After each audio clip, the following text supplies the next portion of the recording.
who does this Final Four mean more for? Like getting here, who does this mean the most for out of the four coaches that we have? T.O., I'll go to you first on this one. Because I have a take, and you guys can tell me if I I'm think wrong. it's Shire and Golden, like both of those guys. It's kind of been affirming to them, like, hey, we're here. It's not like, hey, we're the future, we're the now. That's kind of what I would be for both of those guys. And you're going to see it. They've both recruited incredibly well, and obviously those brands recruit for themselves a little bit, but at the same time, like there's an element of who's next, and we've kind of been searching for who's next, guys. It's kind of been a topic of conversation. Like Shire's, he's not next, he's now. Todd Golden, he's not next, he's now. So I think for both of those guys, that's where I would lean. Well, I'll counter for the sake of entertainment and a little bit of an argument here, and I'll say Kelvin Sampson, if he loses to Purdue, you're sitting there saying, man, they only took one Big 12 loss. They rolled through their competition. Then they get to the tournament again. And again, their offense does them in. Again, LJ Cryer has a rough shooting night. They can never win the big one. They can never get there. Even though they did it one time. But it was, remember, it was during the COVID tournament. Right. It was in the bubble, which let's face it, regardless of however we look at that, there just weren't as many fans. It was a different tournament. It was.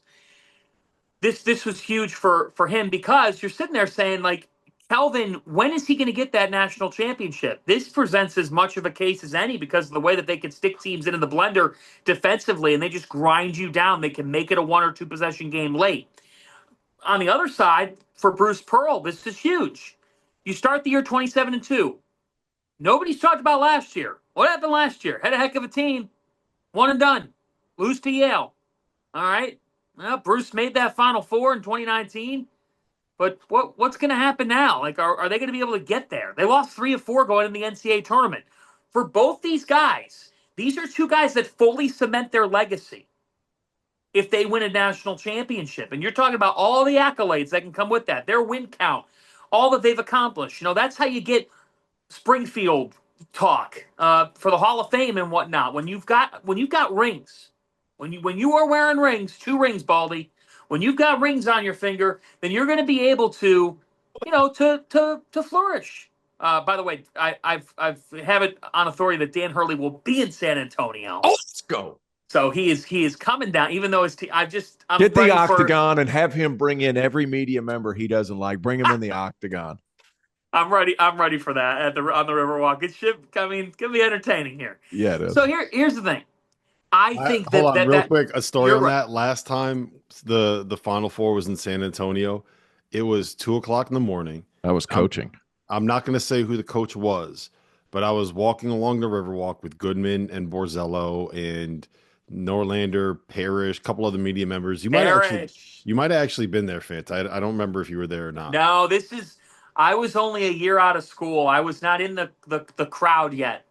Okay, so we ran into a coach and his agent who Goodman had put on the hot seat list, and the coach was not happy that Goodman was on the hot seat list, or that Goodman had put him on the hot seat list. Put Goodman on there. And there was a Goodman on the hot seat. There was a little, let's just say there was a little bit of a confrontation there at the edge of the Riverwalk at about 2 a.m. outside of Casa Rio. And that was one of those ones where I'm sitting there thinking, like, okay, no one has camera phones, right? There's no video being taken. Okay. No, they have it now. I think we'll be good for right now. Maybe let's move this elsewhere, guys. But yeah, you never know. You never know what you're gonna see on the Riverwalks. Not like Bourbon Street, it's a little different, more civilized. But I love Final Four Saturday. I love Final Four Saturday morning when all the coaches are still in town and you can literally walk the Riverwalk and everybody in their staff is out to breakfast and you can just kind of like shoot the breeze and it's elite people watching to see what's going on, who's meeting with who, how it's all going down. I can't wait. Who's hungover? Who's hungover? Yes, the best part is when you're walking through, the coach's hotel lobby.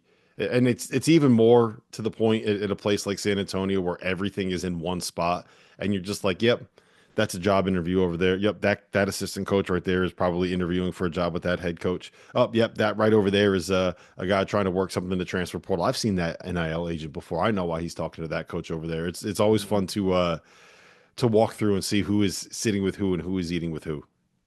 If though, back to the coaching argument, I think it's actually as compelling a storyline this week as any, because you could make an argument for each of the four guys. Honestly, it means a lot for Todd Golden. Let's face it. In November and December, he was not in the good graces of virtually anybody, and we had to wait and see what would happen with that investigation, and we know what that concluded. I think for him and his team to have to go through something like that within the course of their season, and his AD Scott Strickland, was pretty emotional yesterday, talking about the road for Todd and the road for Florida basketball here. I mean, remember, guys, they hired him from San Francisco. They didn't hire him from some high major. When they made this hire, there was a lot of skepticism of like, is this going to work out to the degree? Rob, you were not a skeptic. T.O., you were not a skeptic, but there were people who were skeptics. And I also think for Shire, I was a little skeptic. I wasn't a doubter, but I wasn't convinced. Farnham wasn't. That was a hell of a prediction. Farnham nailed it. Yeah, shout out to Farnham, man. He nailed that one. He nailed it. I was a little. I wanted to see what would happen and how that would translate to the SEC, because it's one thing to play the analytics game and say we're going to identify guys that are better than we realize when you're bringing them to San Francisco. It's another thing when you're bringing guys to the same conference as Kentucky and Alabama and Arkansas, and where you have all of these big dogs and Auburn. And it was, I think that he has outperformed expectations because they've done it a little bit differently, right? They've been able to get mid-major guys that they were able to identify, and they've gotten some big guys that have gone a little bit against the grain. Like the one overarching storyline I think that we can see here is the value of playing two big guys is very, very real in college basketball. If they can play.